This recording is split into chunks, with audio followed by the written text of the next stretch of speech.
Hi everyone, Mr. Arne here, reading to you Over and Under the Pond by Kate Messner and Christopher Silas Neal. You might remember earlier this year we read this other book called Over and Under the Snow. And this is one I thought would be really great to talk about stuff that's happening right now as the earth is becoming alive again and things are warming up.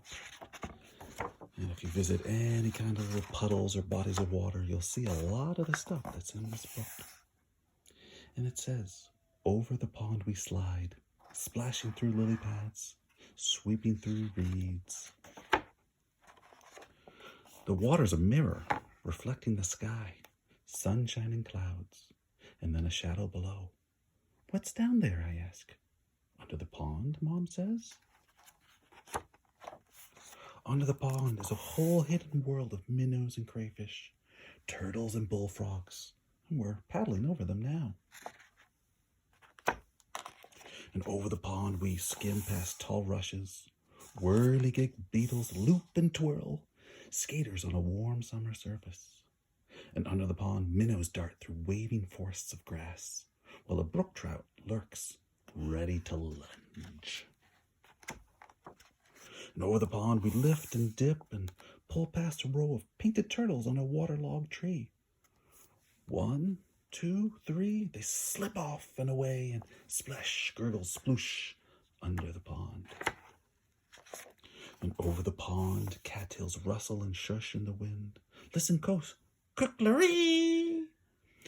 That's the red-winged blackbird there. And they race by, and one has grass for her nest. And under the pond, a caddisfly right there builds a home of her own, a secret shelter of pebbles and sand.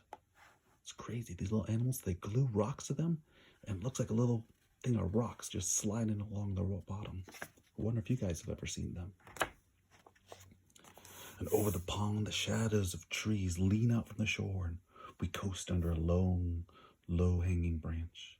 A moose looks up with a mouthful of water and lilies, and we've interrupted his lunch. And under the pond, beavers dive deep. They pump with powerful tails and rush to the surface with delectable roots from the mud. And over the pond, the wind gives us a push and stirs the light dappled leaves on shore.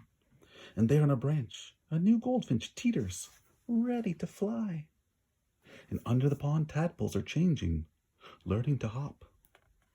They're losing their tails and growing legs and growing up.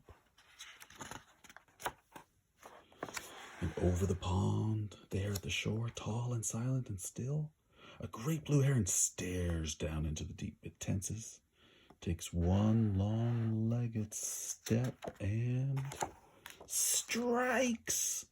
And it catches a wiggling quicksilver minnow from where it was hiding under the pond. And over the pond we drift, heads tipped up to the sun, and a woodpecker there, a pileated woodpecker, clings to a teetering pine digging for ants. And under the pond, an otter claws for freshwater mussels. Right there, there's mussels. And over the pond, a sleepy dragonfly lands for a rest. His spindly little legs tickle my knee. And under the pond, a dragonfly larvae catches a minnow in its monster-fast jaws. And over the pond, the shadows stretch, and ospreys up here circle on quiet wings. Raccoons and mink stalk the shoreline for supper. Yeah, there they are. There's the mink. And under the pond, with a flip of a tail, a crayfish disappears in the dark. Oh, right there. There's that crayfish disappearing.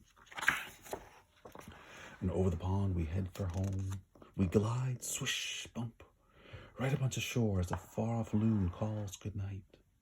The sky turns from sunset to dusk to dark, and night settles over the pond. The prowling catfish and drowsy turtles, the scuttling crayfish and tadpoles turned frogs, wading herons and stalking raccoons.